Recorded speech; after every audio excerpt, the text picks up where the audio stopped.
Hi student, I am Shivam and welcome to my channel. तो आज हम स्टार्ट करेंगे class 9th math chapter first. ठीक है, और फिर का नाम है आपका नंबर सिस्टम। तो इस चैप्टर में हमेशा की तरह जैसे हम देखते हैं, सबसे पहले हम इंट्रोडक्शन देखते हैं चैप्टर की, फिर बेसिक कंसेप्ट जो जो उसमें यूज़ होते हैं, जैसे कई जगह फार्मूले वगैरह होते हैं और एग्जाम्पल्स उसके देखते हैं। तो वैसे ही हम इसमें भी देखेंगे, उसके बाद हम एक्सरसाइज करेंगे। ठीक है, तो सबसे पहले देखो इसकी स्टार्ट करते हैं इंट्रोडक्शन। तो इंट्रोडक्शन में जैसे नंबर सिस्टम है, तो छोटी क्लास में भी आप जैसे 6th पढ़ते हैं नंबर सिस्टम के बारे में कि सबसे पहले हमारे पास कौन से नंबर होते हैं। जैसे छोटी क्लास में भी आपने पढ़ा हुआ है कि सबसे पहले हमारे पास नेचुरल नंबर है। ठीक है, तो बारी बारी से उनको देख लेते हैं, पहले थोड़ा रिवाइज कर लेते हैं नेचुरल नंबर कि नेचुरल नंबर क्या होते हैं। तो अगर आपको याद हो तो नेचुरल नंबर हमारे पास स्टार्ट होते थे 1 से। ठीक है, तो जैसे 1 2 3 4 5 एंड सो ऑन, ये सारे हमारे नेचुरल नंबर हैं। ठीक है, अब अगर इन नेचुरल नंबर में बात करें तो सबसे छोटा नेचुरल नंबर कौन हो गया हमारे पास 1, और सबसे बड़ा हम नहीं बता सकते क्योंकि वो आगे कुछ भी हो सकता है। क्लियर है, ये नेचुरल नंबर थे। उसके बाद फिर पढ़े थे आपने होल नंबर कि होल नंबर क्या होते हैं। तो होल नंबर में आपने देखा था कि ये बिल्कुल नेचुरल नंबर की तरह ही थे, बस इसमें क्या था कि ये स्टार्ट कहाँ से हो जाते हैं, जीरो से। हमारे पास 0 1 2 3 4 5 एंड सो ऑन। ठीक है, तो सबसे छोटा होल नंबर अब कौन सा आ गया, अब सबसे छोटा होल नंबर आ गया 0, जबकि सबसे छोटा नेचुरल नंबर है हमारे पास 1। नेचुरल नंबर स्टार्ट क्योंकि 1 से हो रहे थे और होल नंबर आपके 0 से स्टार्ट हो रहे थे। और अगर इन दोनों में डिफरेंस की बात करें तो यही डिफरेंस है। देखो होल नंबर में 0 एक्स्ट्रा है, बाकी सारे वही नंबर है। तो हम लोग बोल सकते हैं कि जितने भी नेचुरल नंबर है वो सारे के सारे होल नंबर है। बट होल नंबर को नेचुरल नंबर नहीं बोल सकते, क्यों? क्योंकि होल नंबर में एक नंबर एक्स्ट्रा है, दैट इज 0। लेकिन नेचुरल जो भी नंबर है वो सारे के सारे होल नंबर में है। क्लियर है, सबसे छोटा नेचुरल नंबर 1 और सबसे छोटा होल नंबर 0। ये तो आप छोटी क्लास से पढ़ते आ रहे हैं और ये इन्फिनिटी तक चलते रहते हैं, आगे ये खत्म नहीं होते हैं। ठीक है, फिर उसके बाद नेक्स्ट आगे हमारे पास इंटीजर, ये भी आपने पढ़े हुए हैं इंटीजर, इंटीजर्स। तो इंटीजर भी आपको पता है कि जैसे क्या होता है इंटीजर में, उसमें नेगेटिव नंबर भी होते हैं आपके पास, पॉजिटिव नंबर भी होते हैं और जीरो। तो जैसे जीरो यहाँ देखो सेंटर में जीरो होती है, फिर राइट साइड को पॉजिटिव नंबर लेते हैं हम, जैसे ये 1 हो गया, 2 3 4 5 6, इस तरह से सोन। और जीरो के लेफ्ट में माइनस के नंबर होते हैं इस तरह से, -1 -2 -3 -4 एंड -5। ये आपके इंटीजर्स हो गए। इनको बोलते हैं नेगेटिव इंटीजर, और ये जो इस साइड के हैं इनको बोलते हैं हम पॉजिटिव इंटीजर। इनको बोलते हैं पॉजिटिव इंटीजर। ठीक है, इधर से। और बाकी भी हमने पढ़ा हुआ है छोटी क्लास में कि जैसे ये 0 है, 0 से इस साइड को वैल्यू, मतलब लेफ्ट साइड को वैल्यू डिक्रीज करती है। ठीक है, इस साइड को आपके नंबर डिक्रीज करेंगे, इस साइड के नंबर ज़्यादा छोटे होंगे, और इस साइड को आपकी वैल्यू इंक्रीज करती है। ठीक है, अब देखो इसमें कंफ्यूज नहीं होना। जैसे मान लो यहाँ पे सबसे बड़ा नंबर कौन है, अगर पर्टिकुलर इन नंबर की बात करें, यहाँ पे देखो मैंने -5 से लेके 6 तक नंबर लिखे हैं। तो अगर हम इन नंबर की बात करें तो इसमें सबसे बड़ा नंबर है 6। जितना ज़्यादा राइट में होगा नंबर उतना बड़ा होगा। और सबसे छोटा है यहाँ पे -5, जितना ज़्यादा लेफ्ट में उतना छोटा। -5 सबसे छोटा है यहाँ पे, फिर -4, फिर -3 -2 -1, फिर 0, और फिर 1, फिर 1 से बड़ा 2, 2 से बड़ा 3। ठीक है, ये पता ना, ये क्लियर है ना, ये पॉजिटिव वाले तो आपको क्लियर है। माइनस में जैसे देखो, माइनस में यहाँ पे मैंने लिखा हुआ है एक नंबर -4 और एक -4, 4 और -5, तो इन दोनों में बड़ा कौन है, -4। ठीक है, जो जीरो के जितना क्लोज होगा इस साइड की ना, नेगेटिव साइड की बात करें हम, वो बड़ा होता है। ठीक है, और जो जितना दूर होगा वो छोटा होगा। या तो आप इनको ऐसे भी याद रख सकते हैं, देखो माइनस के नंबर में जो नंबर देखने में बड़ा है उसकी वैल्यू छोटी होती है। जैसे फॉर एग्जांपल -5 और -4 में नंबर जो है आपका माइनस, मतलब 5 वाला देखने में बड़ा लग रहा है ना, तो इसकी वैल्यू कम होगी, ये छोटा होगा, और -4 आपका बड़ा होगा। क्लियर है, उसी तरह से एक और एग्जाम्पल देखते हैं। जैसे मान लो हमारे पास नंबर है -100 और -1000, इन दोनों में कौन बड़ा होगा, तो इन दोनों में ये बड़ा होगा आपके पास -100। क्यों? क्योंकि देखो -100 पहले आएगा, उसके बाद 1000 आएगा। या तो दूसरा जो मैंने आपको सिंपल बताया कि जो नंबर देखने में बड़ा है, जैसे देखो 1000 देखने में बड़ा है, इसकी वैल्यू कम होती है। क्लियर है, लेकिन सिंपल सा कंसेप्ट क्या है, जो नंबर पहले आएगा, देखो पहले कौन आएगा इधर, 100, तो 100 बड़ा हो गया, 1000 बहुत ज़्यादा इसमें आएगा लेफ्ट में, तो वो छोटा हो गया। तो ये थे इंटीजर, ये आपने पढ़े होंगे छोटी क्लासों में भी। अब देखो नेक्स्ट इंपॉर्टेंट नंबर है हमारे पास रेशनल नंबर, रेशनल नंबर भी आपने 8th क्लास में पढ़ लिया है, इनके बारे में भी थोड़ा बहुत। रेशनल नंबर क्या होते हैं? तो रेशनल नंबर होते हैं हमारे पास the number that can be expressed in the form of P upon Q. तो देखो रेशनल नंबर है हमारे पास the number that can be expressed in the form of P upon Q where P and Q are integers and Q can not be zero. ठीक है, Q की value zero नहीं हो सकती। ठीक है, मतलब कोई भी ऐसा नंबर जिनको हम पी अपॉन क्यू की फॉर्म में लिख सकते हैं। जैसे फॉर एग्जांपल, देखो एग्जांपल से समझना इसको ध्यान से। जैसे एक नंबर है मेरे पास 3/4। ठीक है, ये पी हो गया, ये क्यू हो गया, और क्यू जीरो नहीं होना चाहिए। ये भी क्या है आपका, और दोनों नंबर इंटीजर है ना, 3 भी इंटीजर है, 4 भी इंटीजर है। ठीक है, तो ये रेशनल नंबर हो गया। उसी तरह से -5/9 ये भी आपका रेशनल नंबर हो गया। उसी तरह के दोनों माइनस की हो सकते हैं, जैसे -3/-2 ये भी आपका रेशनल नंबर हो गया।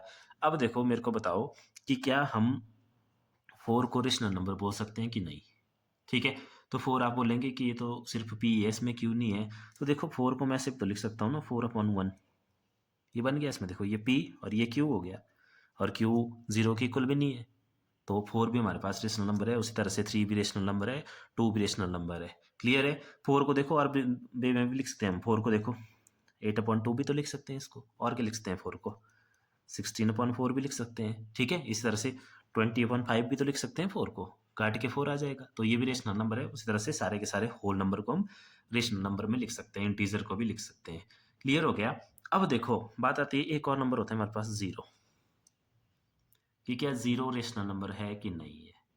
कंडीशन क्या है? ये पी अपॉन क्यू की फॉर्म में लिखा हुआ होना चाहिए, इसको पी अपॉन क्यू की फॉर्म में लिख सकते हो। तो देखो इसको क्या लिख सकते हैं हम? इसको बिल्कुल लिख सकते हैं जीरो को पी अपॉन क्यू की फॉर्म में। कैसे? 0 = 0/9 लिख लो। पी की नहीं है कोई कंडीशन, ठीक है, पी जीरो हो सकता है, बस क्यू नहीं होना चाहिए जीरो। तो यहाँ पे देखो क्यू जीरो नहीं है, क्यू हमने 9 कर लिया, लेकिन 0/9 किसके इक्वल होता है? जीरो के ही। या जीरो को और क्या लिख सकते हैं? 0/-2 लिख लो। और क्या लिख सकते हैं जीरो को? 0/100 लिख लो। तो ये होगी पी अपॉन क्यू की फॉर्म में। तो जीरो भी हमारे पास रेशनल नंबर आ गया। ठीक है, तो अब देखो अगर थोड़ा सा हम देखें तो जो नेचुरल नंबर है सारे के सारे, उनको हम पी अपॉन क्यू की फॉर्म में लिख सकते हैं। होल नंबर को पी अपॉन क्यू की फॉर्म में लिख सकते हैं। इंटीजर को कोई भी इंटीजर उठा लो, जैसे यहाँ से देखो -5 ले लो, ये -5, क्या लिख सकते हैं हम इसको? -5 को -5/1 लिख सकते हैं, या -5 को और क्या लिख सकते हैं? -10/2 लिख सकते हैं।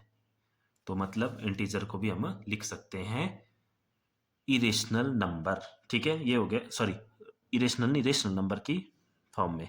तो ये हो गया हमारे पास रेशनल नंबर, थोड़े सा इसका आइडिया। अब देखो इसके बाद है हमारे पास नेक्स्ट इरेशनल नंबर। तो देखो अब नेक्स्ट है हमारे पास इरेशनल नंबर। इरेशनल नंबर जो अभी पढ़ा हमने रेशनल, उसका उल्टा होगा। मतलब जहाँ पे हम उसको पी अपॉन क्यू की फॉर्म में लिख रहे थे, वहीं हमारे पास कुछ ऐसे नंबर होंगे जिनको हम पी अपॉन क्यू की फॉर्म में नहीं लिख सकते हैं। These number can not B expressed in the form of P upon Q. जैसे फॉर एग्जाम्पल, तो जैसे देखो इसका एग्जाम्पल, और ये एग्जाम्पल बहुत इंपॉर्टेंट है, इनको ध्यान से देखना। जैसे पाई है हमारे पास, ठीक है, पाई। अब आप तो बोलेंगे कि पाई तो रेशनल नंबर है, क्योंकि हम पाई को लिखते हैं पाई = 22/7। तो यहाँ से तो ये पी हो गया और ये क्यू हो गया, और यहाँ पे क्यू जीरो के भी इक्वल नहीं है, तो फिर ये क्यों नहीं हुआ रेशनल? तो देखो ये जो पाई की वैल्यू लेते हैं हम 22/7, ये इसकी अप्रोक्सीमेट वैल्यू लेते हैं, इसकी एक्चुअल वैल्यू ये नहीं होती है। जो इसकी एक्चुअल वैल्यू होती है, उसका जो डेसिमल एक्सपेंशन है वो कुछ इस तरह से होता है कि हम उसको पी अपॉन क्यू की फॉर्म में नहीं लिख सकते हैं। ठीक है, ये इसकी एक्चुअल वैल्यू नहीं है, ये हमने अपनी सिंप्लिसिटी के लिए क्वेश्चन में इसकी अप्रोक्सीमेट वैल्यू ली होती है। तो एक हो गया पाई हमारे पास, उसके बाद हो गया √2, और फिर हो गया √3। √2 और √3 की जब आप वैल्यू लिखेंगे तो उनको भी हम पी अपॉन क्यू की फॉर्म में नहीं लिख सकते हैं। उसके बाद √4, तो अगर √4 की बात करें तो √4 क्या होता है हमारे पास? सिंपल 2, और 2 को हम 2/1 लिख सकते हैं। तो √4 जो है इरेशनल नहीं बल्कि रेशनल है। फिर वापस आ जाएगा √5, ये भी आपका क्या है? इरेशनल है। क्लियर है? तो ऐसे नंबर जिनको हम पी अपॉन क्यू की फॉर्म में नहीं लिख सकते, वो हमारे पास इरेशनल होते हैं, जिसके एग्जाम्पल है पाई, √2, √3, √5 एटसेट्रा। क्लियर हो गया? तो ये था इरेशनल। अब देखो नेक्स्ट नेक्स्ट है हमारे पास रियल नंबर। अब देखो नेक्स्ट है हमारे पास रियल नंबर। तो उसकी डेफिनेशन अगर देखें, it contain all rational and irrational number that can be represented on a number line. मतलब अगर हम बात करें जो नंबर अभी हमने पढ़े, दैट इज इरेशनल और रेशनल। क्यों मैं इन दो का इनाम क्यों ले रहा हूँ, क्योंकि अभी देखो थोड़ी देर पहले हमने देखा था कि आपके सारे के सारे नेचुरल नंबर, होल नंबर और इंटीजर वो सारे एक ही ग्रुप में आ गए थे, दैट इज रेशनल नंबर। और कुछ थे उनसे अलग, उनको हमने इरेशनल नाम दिया था। ठीक है, तो वो दोनों के दोनों रियल नंबर में आएंगे। मतलब जो भी हमने नंबर पढ़े ना अभी, natural number, whole number, integer, rational number और इरेशनल नंबर, उन सारे के इकट्ठा ग्रुप को हम बोलते हैं सिंपल रियल नंबर। ठीक है, और इसकी सिंपल सी डेफिनेशन है कि जो भी नंबर हम नंबर लाइन पे रिप्रेजेंट कर सके उनको रियल नंबर बोलते हैं। ठीक है, तो जैसे आपको पता है नंबर लाइन इस तरह से होती है। तो अब जैसे बात करें अगर इसमें सबसे पहले तो इंटीजर, या देखो इस तरह से होती है ना, 0 1 2 और इस साइड -1 -2। ठीक है, सो ऑन दोनों तरफ। ये नेचुरल नंबर हो गए साइड, ये होल नंबर हो गए और ये इंटीजर हो गए सारे। अब बचे हमारे पास रेशनल नंबर। तो रेशनल नंबर थे जैसे हमारे पास देखो ये वाले थे, जैसे 5.2 है, एक रेशनल नंबर है। 5.2 की वैल्यू कितनी होती है 2.5, तो 2.5 नंबर लाइन में क्या आएगा, जैसे ये 2 है और इसके आगे क्या होगा 3, तो ये यहाँ जैसे कहीं होगा 2.5। ठीक है, तो इसको भी हम इसमें रिप्रेजेंट कर सकते हैं। ठीक है, उसके बाद जैसे माइनस के हैं तो माइनस के इस साइड रिप्रेजेंट हो जाएंगे। फिर बचे हमारे पास जैसे ये √2 है या √3 है, तो इनकी भी कुछ ना कुछ वैल्यू होगी। जैसे √2 की वैल्यू जो है ये भी 1 और 2 के बीच में होती है। ठीक है, तो 1 और 2 के बीच में कहीं ना कहीं ये वैल्यू होगी। इसको भी हम यहाँ पे रिप्रेजेंट कर सकते हैं। जैसे आपको पता है कि दो नंबर के बीच में बहुत सारे नंबर होते हैं, इन्फिनाइट रेशनल नंबर होते हैं। तो उसी तरह से हम इनको भी कहीं ना कहीं इस लाइन में रिप्रेजेंट कर सकते हैं। तो ये सारे के सारे नंबर जो भी हमने पढ़े, चाहे वो नेचुरल नंबर है, चाहे होल नंबर है, चाहे इंटीजर है, चाहे रेशनल नंबर है, चाहे इरेशनल नंबर है, वो सारे के सारे रियल नंबर में आते हैं। क्लियर है? तो अब देखो माइंड में बिठा लेना कि रेशनल नंबर में सारे आएंगे, natural number, whole number, integer, हो गया एक ग्रुप रेशनल नंबर का। फिर एक होता है इरेशनल नंबर का ग्रुप। ठीक है, और इन दोनों का भी कंबाइंड ग्रुप बनेगा फिर हमारे पास रियल नंबर का। क्लियर है? तो ये थी इंट्रोडक्शन। अब देखो आगे जो हमारी इसकी एक्सरसाइजें हैं, एक्सरसाइज 1.1 है आपकी रेशनल नंबर से रिलेटेड ही। तो रेशनल नंबर के बारे में थोड़ा हम और पढ़ लेते हैं इसमें डिटेल में, फिर उसके जो है एक्सरसाइज करेंगे हम। ठीक है, तो देखो अब हम इसमें थोड़े एग्जांपल देखेंगे कि रेशनल नंबर से रिलेटेड क्वेश्चन किस तरह से आते हैं आपको। तो जैसे फॉर एग्जांपल मान लो कुछ क्वेश्चन इस तरह से आते हैं कि दो नंबर दिए हो। जैसे मान लो यहाँ पे दिया हुआ नंबर आपके पास एक 6 और 7, और बोला है कि 6 और 7 के बीच में जो है 5 रेशनल नंबर फाइंड करो। ठीक है, 5 रेशनल नंबर फाइंड आउट करने हैं हमें 6 और 7 के बीच में। अब आपको पता है कि नंबर लाइन पे कहीं पे 6 होगा, कहीं पे 7 होगा, और उनके बीच में इन्फिनाइट नंबर होंगे। हमें वहाँ से सिर्फ 5 रेशनल नंबर बताने हैं। तो देखो उससे उसके लिए क्या करना, अगर इस तरह के किन्हीं दो होल नंबर के बीच में हमारे से पूछा हो रेशनल नंबर फाइंड आउट करने के लिए, तो उसके लिए क्या करना, देखो 6 को ऐसे लिखेंगे, 7 को ऐसे लिखेंगे थोड़ी दूर। ठीक है, इसके नीचे क्या लगा लो 1, इसके नीचे भी क्या लगा लो 1। अब कितने नंबर बोला है फाइंड आउट करने को 5, तो 5 से 5 बोला है ना फाइंड आउट करने को, 5 से बड़े किसी भी नंबर से इन दोनों को, इन दोनों नंबर्स को ऊपर नीचे मल्टीप्लाई कर देना, मतलब इनके न्यूमरेटर को भी और डिनोमिनेटर को भी। ठीक है, किसी से भी कर सकते हैं आप। जैसे 5 बोला है तो 6 से कर दो या 7 से कर लो। अगर 10 बोला है तो फिर 11 या 12 या 13 जिस मर्जी से मल्टीप्लाई कर लो, उससे बड़े से करना जितने बोले हैं। जैसे यहाँ 5 बोले हैं ना, हम 7 से मल्टीप्लाई कर देते हैं, 7 से मल्टीप्लाई कर दो उसको ऊपर नीचे, तो ये आ गया 42/7, और ये आ गया हमारे पास, दोनों को करना सेम नंबर से मल्टीप्लाई, ये रखना ध्यान। ठीक है, ये आ गया 49/7। रहा देखो 6 ही रहा है, क्यों 7 से काटेंगे इसको 6, इसको 7 से काटेंगे 7, बस बस इसको लिखने का तरीका हमने चेंज कर लिया। ठीक है, तो अब देखो यहाँ पे 42/7 आ गया और यहाँ पे 49/7 आ गया। अब 5 नंबर बोले हैं तो इनके बीच में, तो इनके बीच के नंबर कौन आएंगे, जैसे 42/7 के बाद 43/7, फिर 44/7, फिर 45/7, फिर 46/7, फिर 47/7 और 48/7। तो ये आगे देखो 1 2 3 4 5 6 आ गए, क्योंकि हमने 7 से मल्टीप्लाई कर दिया था। क्लियर है? वो ठीक है, दो होल नंबर के बीच में इस तरह से real number, rational number find out करने हैं। क्या करना, सबसे पहले उनको इस तरह से लिख लेना, जैसे 6 है तो 6/1 लिख लिया, फिर इसको 7/1 लिख लिया। फिर जितने नंबर बोला है उससे बड़े किसी भी नंबर से उनको ऊपर नीचे मल्टीप्लाई कर देना। ठीक है, चेक कर लेना कि नंबर वही रह रहा है कि चेंज तो नहीं हो रहा है। 6 था ना, तो देखो ये 6 ही रहना चाहिए, तो अगर 7 से इसको डिवाइड करेंगे तो वापस 6, वहाँ पे 7 था तो 7 से डिवाइड करेंगे तो वापस 7। क्लियर हो गया? ये तो था वो नंबर के बीच में। अब दूसरा हो सकता है कि हमारे पास फ्रैक्शन के बीच में पूछे हो।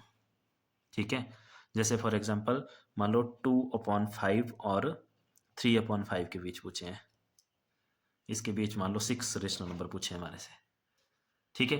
तो अब फ्रैक्शन दो तरह से हो सकती है, कोई हो सकती है इस तरह से लाइक फ्रैक्शन, कोई फिर अनलाइक भी हो सकती है। जैसे एक अनलाइक का एग्जांपल भी हम देखेंगे। जैसे अनलाइक का एग्जांपल यहाँ साथ में लिख लेते हैं 2/5 और 3/4।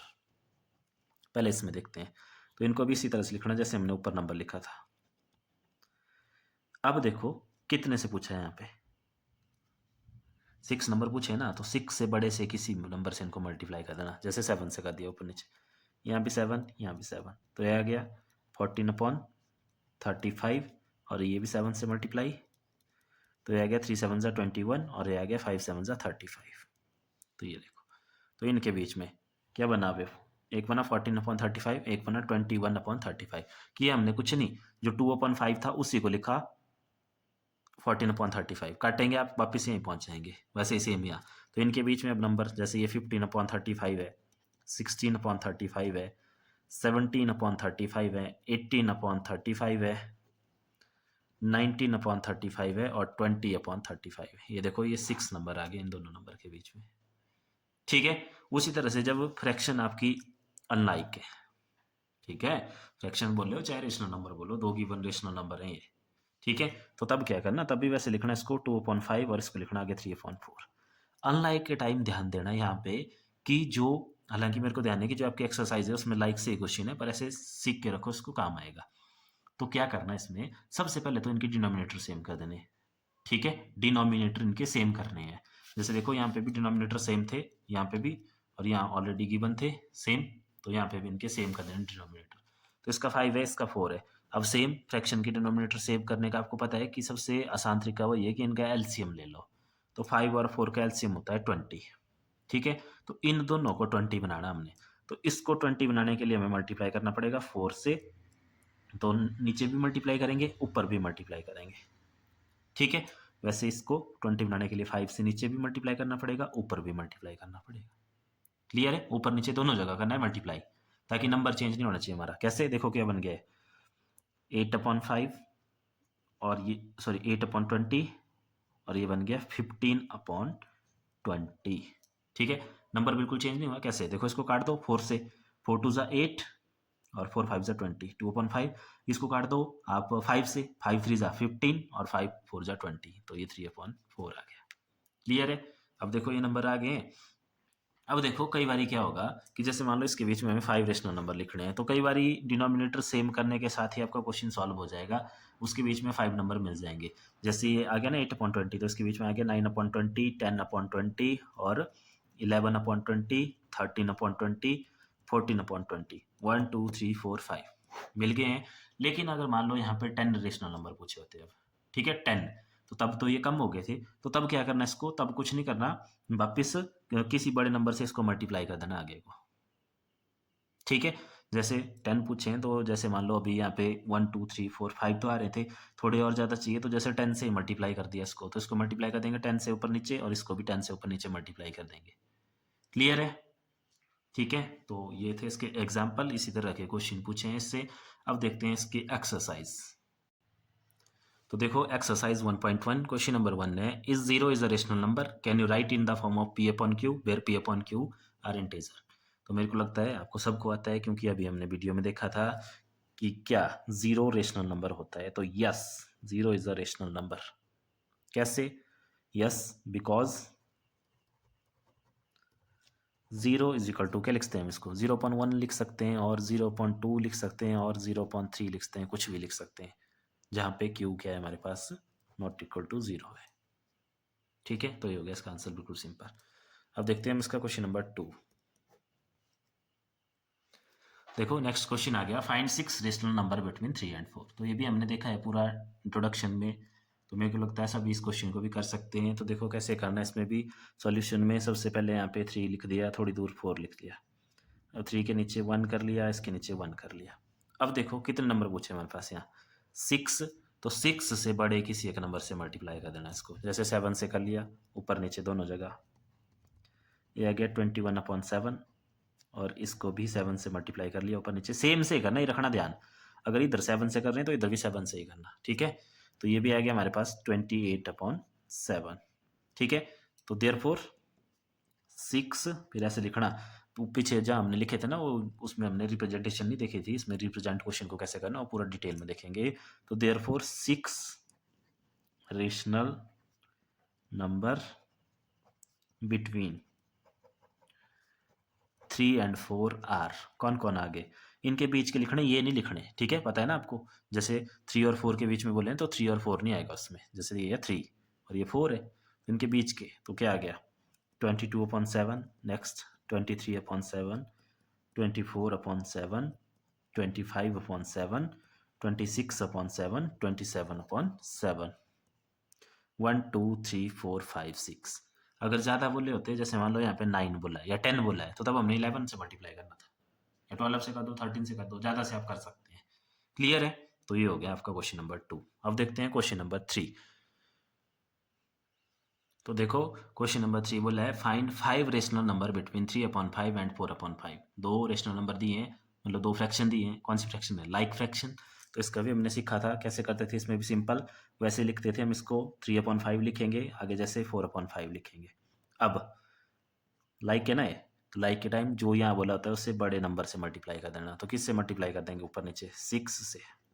6 यहाँ कितना आ गया 18/30, और ये आ जाएगा हमारे पास आपके पास 24/30। वापिस लिख दो therefore 5 rational number between 3/5 and 4/5। ये देखो 3/5 ना, ये है 3/5 और ये कौन सा है 4/5, तो ये नहीं आएंगे, इनके बीच के आएंगे। तो क्या हो गया 19/30, 20/30, 21/30, 22/30, 24/30। सॉरी ये नहीं आएगा, तो ये हो गए 1 2 3 23/30, 4 एंड 5। क्लियर है? ये 23/30 है। अब देखो एक चीज़ का ध्यान रखना है, इसमें आपके आंसर इसमें अलग अलग आ सकते हैं। अब देखो आंसर कैसे आ सकते हैं अलग अलग, जैसे अगर मैं इसी क्वेश्चन को लूँ, जैसे मान लो किसी ने यहाँ पे 6 से नहीं बल्कि 7 से मल्टीप्लाई किया है, ठीक है। तो अगर 7 से मल्टीप्लाई किया है तो तब कितना आएगा 3 7 21/35, और आगे अगर 7 से मल्टीप्लाई किया है तो यहाँ आएगा 28/35, ठीक है। तो तब देखो जो आंसर आएगा उसका आएगा 22/35, 23/35, इसी तरह से सो ऑन 27/35।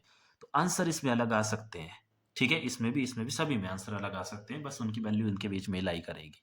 क्लियर है? तो ये कंफ्यूज नहीं होना कि कई जगह पे हमने कुछ और आंसर पढ़े हुए इसके। तो ये हो गया क्वेश्चन नंबर 3। अब देखते हैं क्वेश्चन नंबर 4। तो देखो क्वेश्चन नंबर 4 में हमारे पास बोला है state whether the following statement are true और false, give reason for your answer. पहली स्टेटमेंट है every natural number is a whole number, कि सारे के सारे नेचुरल नंबर जो है होल नंबर होते हैं। तो देखो अभी हमने देखा था कि नेचुरल नंबर स्टार्ट होते हैं 1 से और 2 3 4 5 6 1, और होल नंबर स्टार्ट होते हैं 0 1 2 3 4। तो जब हमने ये पढ़ा था तो उस टाइम हमने देखा था कि सारे के सारे नेचुरल नंबर होल नंबर में आ रहे थे, ठीक है। तो ये स्टेटमेंट क्या है, ये आपकी ट्रू है, ट्रू, ठीक है। इसका रीजन लिख सकते हैं आप क्या, कि collection of natural number are exist in whole number, ठीक है। क्लियर है? या सिंपल सा रीजन लिख दिया इसका, all natural number lies in whole number, ठीक है। अब देखो सेकंड है every integer is a whole number, कि हर एक इंटीजर होल नंबर होता है। तो ये देखो क्या है, इसमें बोला है कि हर एक इंटीजर होल नंबर होता है।